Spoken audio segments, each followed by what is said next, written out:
Hello students. तो आज हम लोगों का एक न्यू टॉपिक है।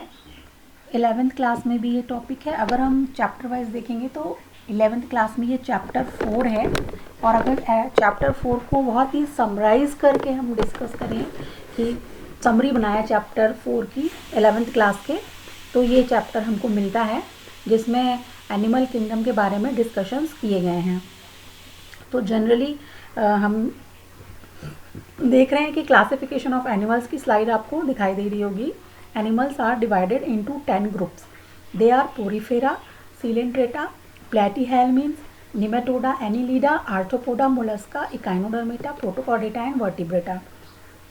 तो आप देख सकते हो कि ये जो एनिमल का क्लासिफिकेशन है, इसमें जो सबसे पहले हमें एनिमल किंगडम मिल रहा है, एनिमल किंगडम में जो सबसे पहला फाइलम हमें मिल रहा है वो फाइलम पोरीफेरा है। हम सिर्फ जनरल डिस्कशन करेंगे, हर किंगडम के सबसे इम्पॉर्टेंट जो पॉइंट्स हैं उन्हीं को डिस्कस करेंगे यहाँ पर। तो ठीक है, हम यहाँ से अपना स्टार्ट करते हैं। तो देखिए कि यहाँ पर आप देख पा रहे हो जो स्लाइड है, इसमें किंगडम पोरीफेरा के बारे में देखना है हमें। तो पोरीफेरा किंगडम के जो एनिमल्स हैं उनको हम जनरल टर्म एक देते हैं जिनको हम क्या कहते हैं, स्पंज कहते हैं। और अगर बात करें इनके हैबिटेट की, तो जितने भी स्पंज है या पोरीफेरा के मेंबर्स हैं वो एक्वेटिक होते हैं। जनरली ये नॉन मोटाइल होते हैं, और क्योंकि नॉन मोटाइल है तो ये एक सरफेस से अटैच रहेंगे। एक सॉलिड सपोर्ट जहाँ पर मिलता है इनको, वहाँ सरफेस पर अटैच रहते हैं। और सबसे मेन बात जो है, सबसे इम्पॉर्टेंट डिस्कशन यहाँ पर, कि इस किंगडम को क्यों कहा जाता है पोरीफेरा। तो पोरीफेरा वर्ड का मतलब ये हुआ पोर बियरिंग। तो पोर बियरिंग की अगर हम बात कर रहे हैं तो पोरीफेरा को हम पोरीफेरा क्यों कहते हैं, क्योंकि पोर बियरिंग है। पोरीफेरा वर्ड का मतलब ही यही है। तो यहाँ आप देख सकते हैं, they have pores all over the body. और दूसरा जो इम्पोर्टेंट कैरेक्टर है इनका, पहला इनका इम्पॉर्टेंट कैरेक्टर है कि इनकी पूरी बॉडी में पोर्स प्रेजेंट होते हैं। और दूसरा इम्पॉर्टेंट कैरेक्टर है कि कैनाल सिस्टम बनाती है, ये कैनाल सिस्टम बनाते हैं। जो इनका वाटर कैनाल सिस्टम है वो वाटर को सर्कुलेट करता है पूरी बॉडी में, और इसके हेल्प से ये फूड और ऑक्सीजन सप्लाई इनमें होती है। यानी इनका जो कैनाल सिस्टम है वो एक सर्कुलेटरी सिस्टम की तरह भी वर्क करता है, और इनका कैनाल सिस्टम डाइजेस्टिव सिस्टम की तरह भी हेल्प करता है। और क्योंकि ऑक्सीजन जो ये अंदर लेते हैं वो कैनाल सिस्टम के थ्रू वाटर में डिज़ोल्व होके इनकी बॉडी में पहुंचती है, और फिर जो कार्बन डाइऑक्साइड बनती है वो वाटर में डिज़ोल्व होके वाटर कैनाल सिस्टम के थ्रू ही बॉडी से बाहर निकाल जाती है। अब बात करते हैं कि इनकी जो स्ट्रक्चर है वो कैसा दिखाई देता है। तो इनके पास एक हार्ड आउटर स्केलेटन प्रेजेंट होती है, और इनमें टिश्यू लेवल ऑर्गेनाइजेशन नहीं होता है, यानी कि इनमें टिश्यू का फॉर्मेशन नहीं हुआ होता है, ये सेलुलर स्ट्रक्चर ही हैं। तो इनके एग्जाम्पल देखेंगे तो स्पॉन्जिला, साइकन और यूप्लेक्टेला, तो ये इनके एग्जाम्पल हैं। अब हम ये यहाँ पर आप देख रहे हैं, आपने स्पंज देखोगे, बाथ स्पंज जो होते हैं वो इसी फैमिली के मेंबर है। स्पंजेस जितने भी टाइप के हैं वो इसी फैमिली के मेंबर हैं। या वीनस फ्लावर बास्केट यूप्लेक्टेला एक है स्पंज, वो भी बहुत इम्पॉर्टेंट है।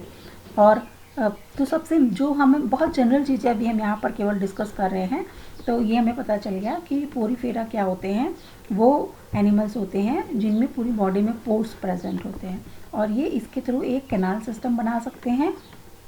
और ये कैनाल सिस्टम इनके सर्कुलेटरी सिस्टम और डाइजेस्टिव सिस्टम और रेस्पिरेटरी सिस्टम इन सब का काम करता है। और इनकी बॉडी में बाहर outer skeleton, hard outer skeleton होती है, और इसी आउटर स्केलेटन की बेसिस पर इनको क्लासेस में डिवाइड किया गया है, इसके मेंबर्स को। और इनमें टिश्यू ऑर्गेनाइजेशन नहीं पाया जाता है। अभी यहाँ पर हम लोग सिर्फ जनरल क्वेश्चन जो है वो डिस्कस कर रहे हैं। जब हम और डिटेल में एक एक को लेकर डिस्कस करेंगे तो वहाँ पर हम और चीज़ें भी डिस्कस कर लेंगे। अब नेक्स्ट स्लाइड देखते हैं। तो नेक्स्ट स्लाइड में हमें दिखाई दे रहा है सेकंड जो एनिमल किंगडम का फाइलम है, सीलेंट्रेटा। तो ये सीलेंट्रेटा के मेंबर की अगर हम बात करें तो सीलेंट्रेटा के मेंबर क्या होते हैं, ये एक्वाटिक एनिमल्स होते हैं, ये भी एक्वाटिक एनिमल्स हैं। और इनमें जो कैविटी, बॉडी कैविटी का नाम क्या होता है, बॉडी कैविटी या बॉडी कैविटी, यहाँ पर सीलोम वर्ड लिखा है लेकिन एक्चुअली इनमें ट्रू सीलोम नहीं होती है बॉडी कैविटी, क्योंकि सीलोम वर्ड जो है उसका मतलब ही होता है बॉडी कैविटी, सीलेंट रेटा। तो क्यों कहते हैं, क्योंकि इनमें ये इनका स्ट्रक्चर अगर हम देखें तो इस तरीके का स्ट्रक्चर इनका हमें देखने को मिलता है, ये ऐसा स्ट्रक्चर हमें इनमें देखने को मिलता है। तो ये आप एनिमल को अगर पहचान रहे हैं तो ये आपका हाइड्रा है, ठीक है। साथ ही साथ ये देखिए हाइड्रा यहाँ पर एग्जाम्पल में लिखा है, ये सीलेंट रेटा का मेंबर है। तो इनकी जो कैविटी है इसको सीलेंटेरॉन कहते हैं, यहाँ जो ये कैविटी है इसको सीलेंटेरॉन कहते हैं और इसीलिए इन मेंबर का नाम होता है, इस ग्रुप पूरा नाम रख दिया गया, सीलेंट रेटा रख दिया गया नाम। क्यों, क्योंकि इनमें जो कैविटी है जिसको गैस्ट्रोवेस्कुलर कैविटी कहते हैं, क्योंकि यहीं पर इसमें डाइजेशन का काम होता है और सर्कुलेशन का काम सब इसी में होता है, इसीलिए इस कैविटी को क्या कह देते हैं, सीलेंट्रॉन कह देते हैं। और ये गैस्ट्रोवेस्कुलर कैविटी क्योंकि इनमें पाई जाती है इसीलिए इस ग्रुप को कहा जाता है सीलेंट रेटा, ठीक है। और ये कॉलोनी बनाकर रह सकते हैं या अकेले अकेले कोई रह सकता है, जैसे हाइड्रा जो है वो कॉलोनी नहीं बनाते, लेकिन यहाँ कोरल्स आप देख रहे हैं, मूंगा जिनको कहते हैं, वो कॉलोनी बनाकर रहते हैं। यहाँ पर आप एक एनिमल इसी ग्रुप का मेंबर जो है सी एनीमोन, इनको देख रहे हैं। तो यहाँ हम बात कर रहे थे कि इसमें कैसा होता है, ये यहाँ जो पोर्शन आपको दिखाई दे रहा है बेटा, ये इसका माउथ है, ये पानी में ही रहता है, ये पता चल गया आपको एक्वाटिक एनिमल से। यहाँ से वाटर एंटर करता है बॉडी में और कैविटी में जो फंक्शन हुआ उसके बाद यही इसी जगह से वाटर जो है बाहर भी निकल जाता है। यानी ये जो माउथ है ये सिंगल ओपनिंग है, जो इनलेट भी है वाटर के लिए और आउटलेट भी है, इसी से वाटर इन भी होता है और इसी जगह से वाटर जो है वो बाहर भी जाता है। तो इनलेट भी है और आउटलेट भी है। तो ये गैस और इसी कैविटी में जब वाटर के साथ डिज़ोल्व फूड मटेरियल आता है और ऑक्सीजन आती है, वो सब यहाँ पर फंक्शन होती है। जब और डिटेल में इसका स्ट्रक्चर देखेंगे तो वहाँ पर हम इसको डिस्कस करेंगे। कंपेयर कर दें इसे इसके स्ट्रक्चर को पोरीफेरा से, तो पोरीफेरा का अगर हम स्ट्रक्चर देखें तो पोरीफेरा में क्या हमें दिखता है, ये भी एक सबस्ट्रेटम पर किसी आधार से जुड़े हुए होते हैं और इनकी बॉडी में हम पोरीफेरा को जब देखते हैं तो हमें ये दिखाई देता है कि इनकी बॉडी में बहुत सारे पोर्स होते हैं, ये बहुत सारे पोर्स इनकी बॉडी में होते हैं, जिनको पोरीफेरा में जो ये पोर्स होते हैं इनको ऑस्टिया कहा जाता है। इनकी बॉडी में जो वाटर है इन्हीं पोर्स के थ्रू आता है, वाटर इन्हीं पोर्स के थ्रू आता है, लेकिन वाटर बाहर जाने का ये रास्ता यहाँ पर होता है, ठीक है।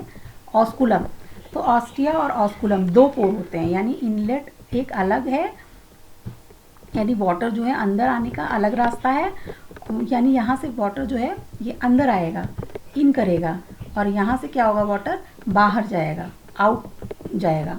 तो ये पोरीफेरा में हम देखेंगे कि मल्टीपल इनलेट है और सिंगल आउटलेट है, जबकि सीलेंट रेटा में देखेंगे कि एक ही पोर है और इसी से इन भी होगा वाटर, यानी यही पोर जो है ये एनस का भी काम कर रहा है और यही पोर जो है वो माउथ का भी काम कर रहा है। तो ये डिफरेंस हो गया सीलेंट रेटा के बॉडी प्लान में और पोरीफेरा के पोर बियरिंग। इनकी तो पूरी बॉडी पर पोर्स हैं, तो किसी भी पोर से वाटर अंदर आ सकता है, लेकिन यहाँ जो ऑस्कुलम नाम का स्ट्रक्चर है यहाँ से इनकी बॉडी से वाटर जो है वो बाहर जाता है पोरीफेरा में। तो यहाँ पर हमें कॉमन चीज़ें पता चल गई किसके बारे में, फाइलम सीलेंट रेटा के बारे में। इनके जो मेंबर हैं कोरल्स, जेलीफिश, जेली जैसा इनका स्ट्रक्चर दिखता है, और सी एनीमोन जो है ये एग्जाम्पल है किसके, सीलेंट रेटा के। फिर नेक्स्ट हम लोग देखते हैं तो प्लैटीहेल्मिन्थ्स जो है नेक्स्ट एनिमल की फाइलम है। तो इन्हें कॉमनली क्या कहा जाता है, कॉमनली जो इसके मेंबर्स होते हैं इन्हें फ्लैट वर्म्स कहा जाता है। फ्लैट वर्म्स मीन्स क्योंकि इनकी जो बॉडी है वो डॉर्सो वेंट्रली फ्लैटेंड होती है, ठीक है। डॉर्सो वेंट्रली फ्लैटेंड मतलब मीन्स कि डॉर्सल और मतलब ये चिपटे से दिखते हैं, देखिए जैसे यहाँ पर ये चिपटे पत्ती के जैसे चिपटे से दिखते हैं, तो इसीलिए, या टेप वर्म भी है तो ये चिपटा सा रहता है, गोल नहीं होते हैं, चिपटे से होते हैं, तो इसीलिए इनको क्या कहा जाता है, फ्लैट वर्म कहा जाता है। डॉर्सो वेंट्रली फ्लैटेंड बॉडी है, इसीलिए फ्लैट वर्म कहलाते हैं। देखिए दे हैव फ्लैट बॉडी, और इनमें जो बॉडी सिमेट्री है, सिमेट्री का मतलब है कि बाईलैटरल सिमेट्री कह रहा है, यहाँ से शुरू हो जाती है, मीन्स कि इनकी बॉडी में हमें एक ऐसा प्लेन जरूर मिलेगा जिससे पूरी बॉडी को 2 इक्वल हाफ्स में डिवाइड किया जा सके, और दोनों इक्वल हाफ्स जो हैं वो क्या होंगे, एक दूसरे के मिरर इमेज होंगे। या अगर हम 2 पार्ट में इसकी बॉडी को डिवाइड करते हैं तो यहाँ ये जो पार्ट हमें मिलता है और ये जो राइट पार्ट मिलता है, ये दोनों पार्ट क्या होंगे, एक दूसरे को एक जैसे दिखते हैं।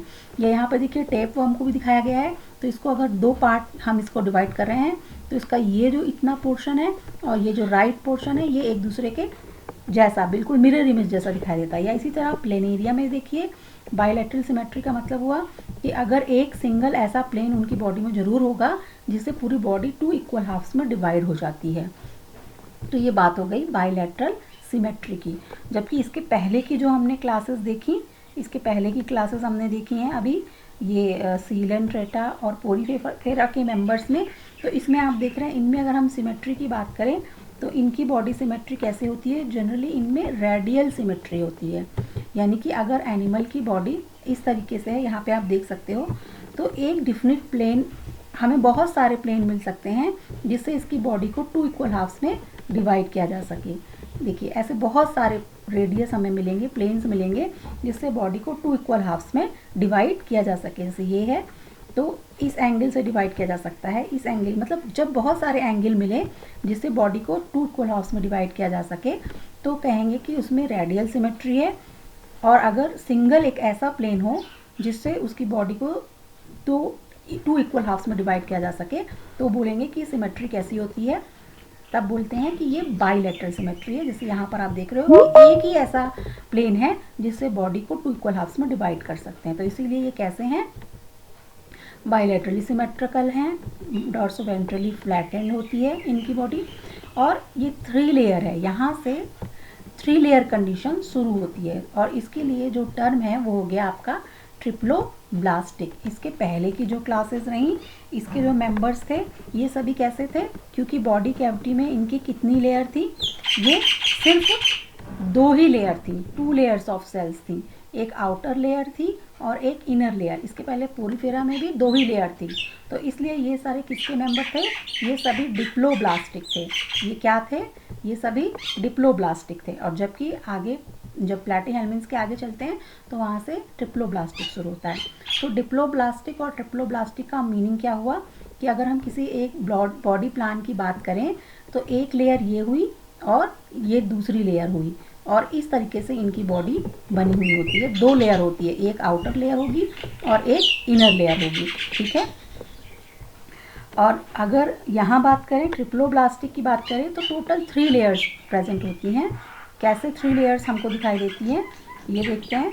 ये ऐसा होता है कि बॉडी में एक आउटर लेयर होती है और एक इनर लेयर होती है, और इसके बीच एक और लेयर भी प्रेजेंट होती है, और ये लेयर भी जो है वो सेलुलर होती है। बहुत अच्छे से यहाँ पर इस चीज़ को मैं बहुत डिटेल में डिस्कस नहीं कर रही हूँ क्योंकि इसका बहुत अच्छा वीडियो मैंने पहले से ही बना रखा है सीलोम और सिमेट्री का, तो वहाँ वो वीडियो अगर आप सर्च करेंगे तो वहाँ से आपको ये चीज़ अच्छे से समझ में आ जाएंगी। इसलिए यहाँ पर टर्म एक्सप्लेन नहीं किया जा रहा है। और ये ट्रिप्लोब्लास्टिक कंडीशन हो गई। ट्रू बॉडी कैविटी नहीं होती, तो ट्रू बॉडी कैविटी नहीं होने का मतलब है कि इनमें सीलोम प्रेजेंट नहीं होती। तो बॉडी कैविटी, सीलोम, ये सब वर्ड का मतलब क्या है ये हम देखते हैं कि देखिए ये एनिमल है, जैसे लिवर फ्लूक है तो इसमें एक बाहर की इसकी बॉडी की सरफेस है और इसी तरीके से अंदर की लेयर है, और ये जो अंदर कैविटी है जिसमें सारे ऑर्गन्स इसके भरे हुए हैं, तो ये क्या है, ये इसकी बॉडी कैविटी है। या जो ट्रू बॉडी कैविटी होती है, मैं आपको जब बता रही हूँ कि लेयर कैसी होती है, ट्रिप्लोब्लास्टिक जब लेयर होती है तो इनमें 3 लेयर होती है। एक सबसे बाहर जो होती है उसे हम कह देते हैं एक्टोडर्म कह देते हैं, एक लेयर है। और एक लेयर जो है वो जो इसके बीच में होती है वो हो गई मीजोडर्म हो गई एक लेयर, और इसके बाद एक लेयर और अंदर की तरफ होती है, इसे क्या कहा जाता है, एंडोडर्म।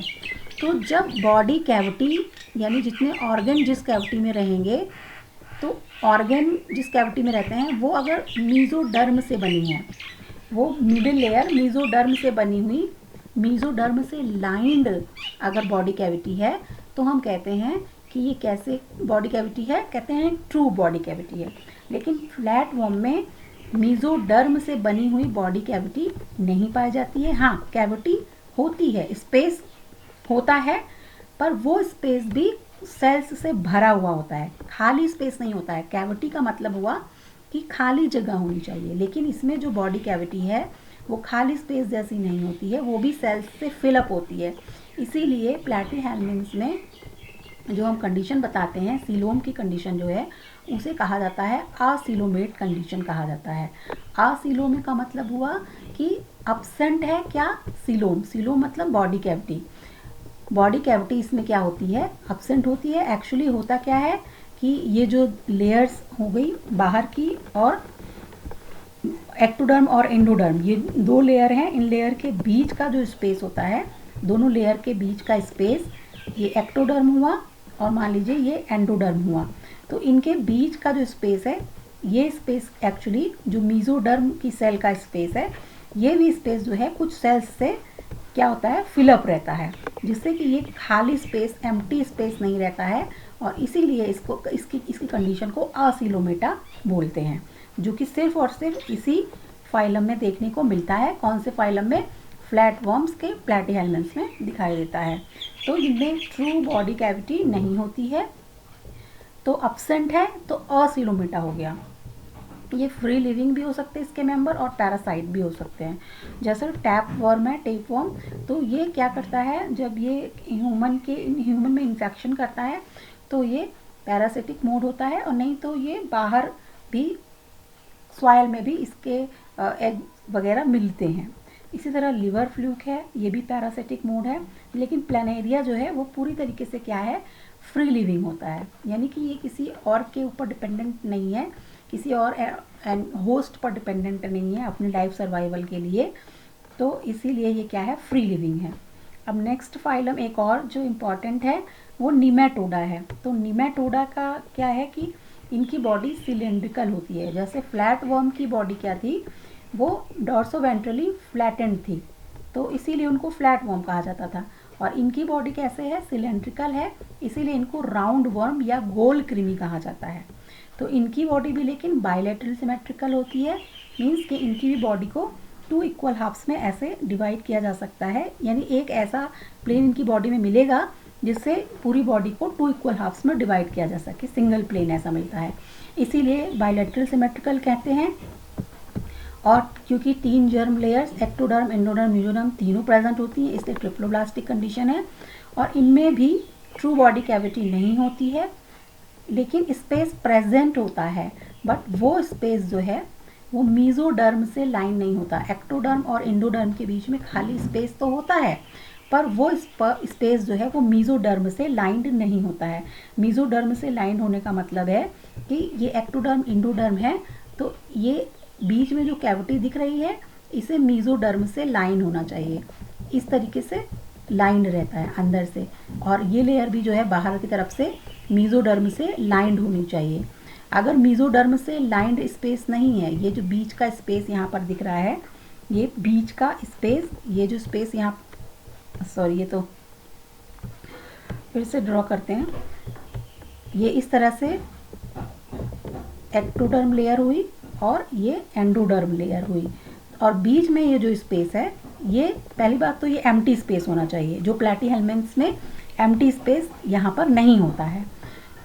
और दूसरी बात, अगर 2 मीजोडर्म है तो उसे इस स्पेस को, जो मीजोडर्म लाइनिंग है, वो मीजोडर्म लाइनिंग इस तरीके से कवर करती हुई, ये स्पेस एक्चुअली जो है वो मीजोडर्म से लाइंड होना चाहिए। तो मीजोडर्म से लाइंड होने का मतलब ये हुआ कि एक्टोडर्म के अंदर और एंडोडर्म के बाहर मीजोडर्म लेयर इस तरह से एक कैविटी या स्पेस बनाए। यहाँ पर आप देख रहे हैं ये, तो इसको और अच्छे से बताती हूँ मैं आपको कि ये देखिए, ये जो स्पेस है, अब ये जो स्पेस आप देख पा रहे हैं ये क्या है, ये मेसोडर्म से लाइन है, ये मेसोडर्म लाइनिंग है।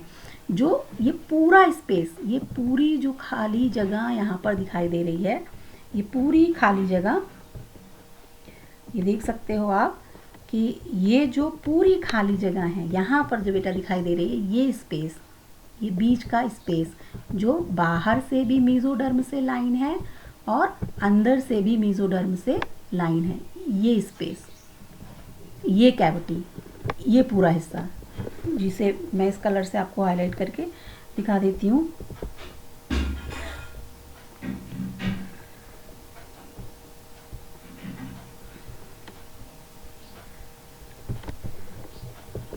ये जो पूरा एरिया है, ये कैविटी या ये स्पेस, ये पूरा स्पेस क्या है, ये स्पेस पूरा, ये बीच का जो येलो से लाइंड है और बीच में ब्लू स्पेस है, ये पूरा स्पेस जो है ये क्या है आपका, इसको ही बोलेंगे हम मेसोडर्म। जब ये कंडीशन होगी तो इसी को क्या कहेंगे, मेसोडर्म है। ये मैंने पूरा अच्छे से, एक वीडियोस हैं कुछ, उनमें हमने इन चीज़ों को एक्सप्लेन किया हुआ है। तो और ये इनमें टिश्यूज़ होते हैं बट रियल ऑर्गन्स नहीं होते हैं, तो इसीलिए इनमें ऑर्गन सिस्टम लेवल यहाँ से स्टार्ट तो होता है, जो हम लेवल ऑफ ऑर्गेनाइजेशन कहते हैं, और प्लैटीहेल्मिन्थ्स में तो ऑर्गन सिस्टम्स नहीं होते हैं, प्लैटीहेल्मिन्थ्स तो में ऑर्गन लेवल ऑर्गेनाइजेशन है। ये सब आपके एनसीईआरटी में लिखा है और या उसी से आप थोड़ा सा और अच्छे से क्लियर कर लेंगे, नोट्स की इतनी वो नहीं है, मेन चीज़ है थोड़ा सा समझना।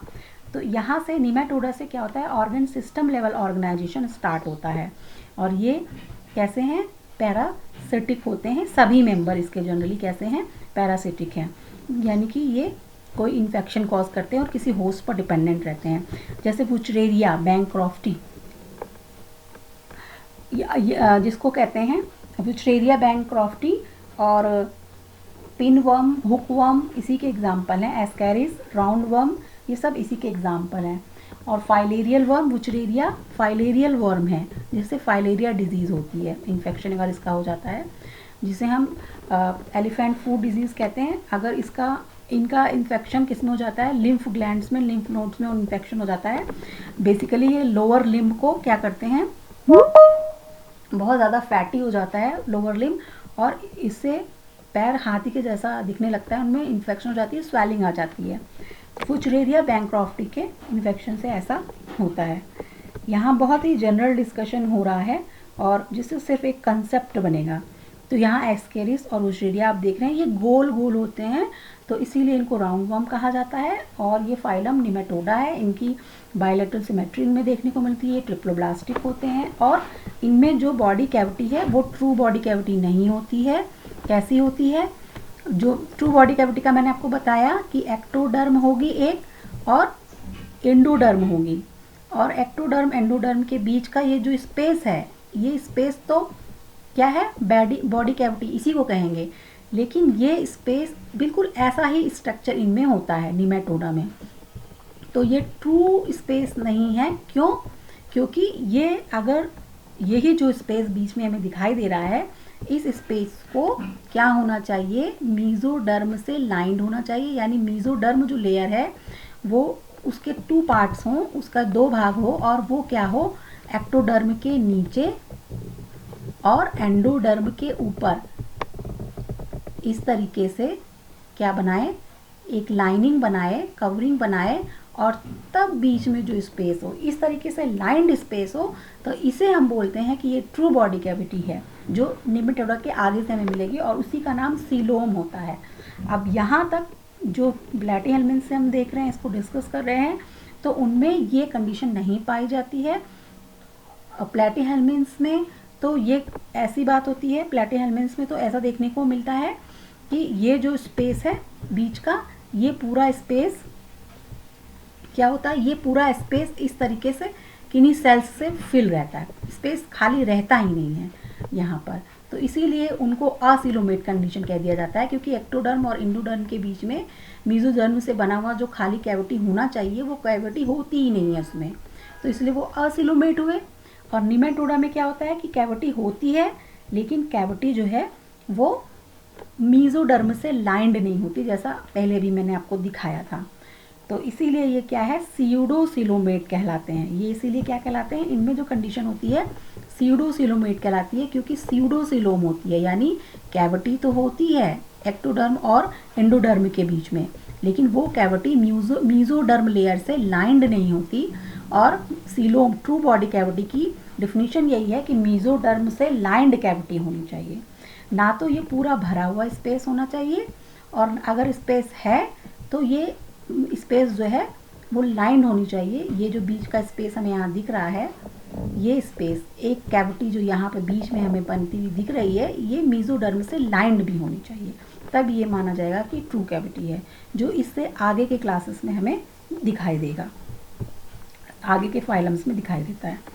तो यहाँ से अब हम देखते हैं एनीलिडा। एनीलिडा सबसे पहला ऐसा किंगडम है जहाँ से हमें ट्रू बॉडी कैविटी स्टार्ट होती है, पता चलती है कि इनमें ट्रू बॉडी कैविटी पाई जाती है।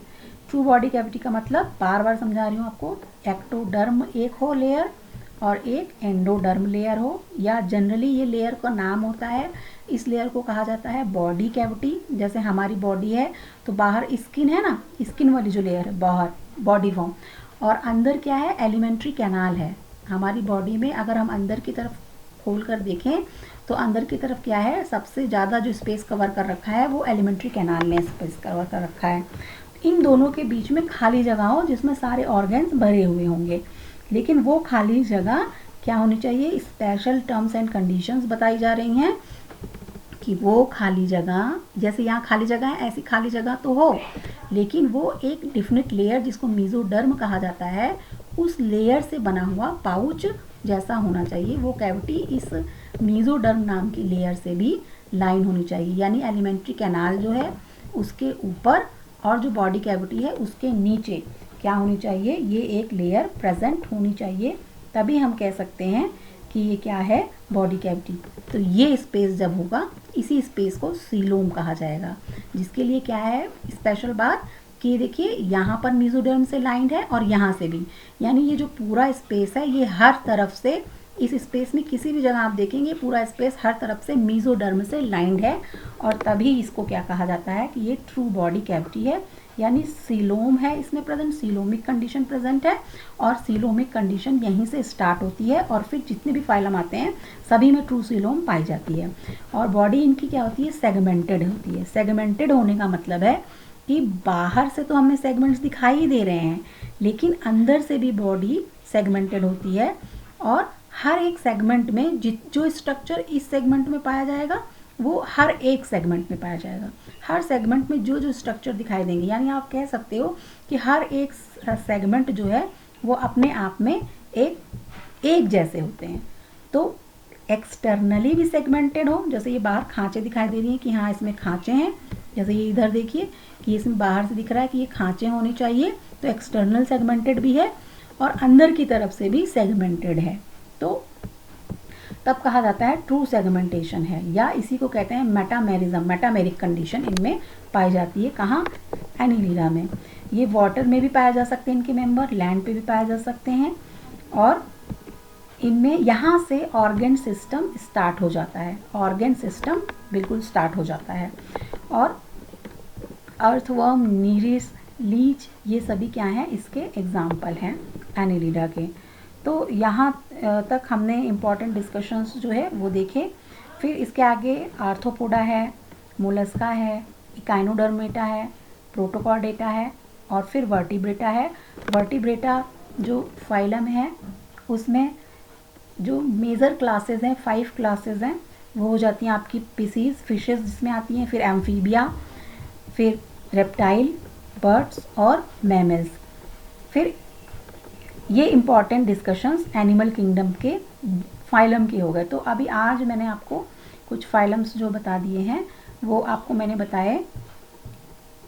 पहला मैंने आपको पोरीफेरा बताया, फिर मैंने आपको सीलेंट्रेटा के बारे में जनरली बताया, जनरल डिस्कशन, फिर प्लैटीहेल्मिन्थ्स बताया, निमेटोडा बताया, एनिलीडा बताया। यहाँ तक का डिस्कशन हम लोगों ने देखा है, यानी मेजर 5 फाइलम मैंने आपको इम्पॉर्टेंट डिस्कशंस बताए। अब इसके और इनके क्या इंपॉर्टेंट मेंबर हैं ये हमने डिस्कस किया। अब इसके आगे का डिस्कशन हम लोग कल की क्लास में करेंगे, और आई होप कि आपको इससे कुछ हेल्प मिलेगी। तो आप ये लेक्चर कई बार सुन भी सकते हैं, और ये आपके लिए बहुत हेल्पफुल होगा, और ये 9th क्लास के बच्चों के लिए भी हेल्पफुल है। और 11th में जो इंट्रोडक्शन आप इसे समझ सकते हैं एनिमल किंगडम चैप्टर का, तो मीन्स कि एनिमल किंगडम का इंट्रोडक्शन नहीं, क्योंकि इंट्रोडक्शन में तो सीलोम के बारे में और बहुत इम्पॉर्टेंट कि किस बेसिस पर एनिमल किंगडम को क्लासीफाई किया गया, ये सारी चीज़ें हैं। उसका एक अलग से वीडियो है जो मैं आपको अपलोड करूँगी ग्रुप में। और ये यहाँ आप कह सकते हो कि जो मेजर जिनको हम कहते हैं लोअर एनिमल ग्रुप्स, आप अगर इसमें एनिलिडा को छोड़ दीजिए तो इसके पहले के जितने मतलब लोअर एनिमल फाइलम्स जो हैं उनका मेजर डिस्कशन यहाँ पर हमें देखने को मिलता है। तो okay students, thanks for supporting और लिसनिंग। और आप लोग वीडियोस को देखते रहें, शेयर करते रहें, लाइक करते रहें और कमेंट ज़रूर करें, ताकि ये पता चले कि क्या कमी रह जा रही है। अपनी तरफ से कोशिश लिमिटेड हमारे रिसोर्सेज है उसके साथ जो हो सकता है वो किया जा रहा है। Okay students, thank you.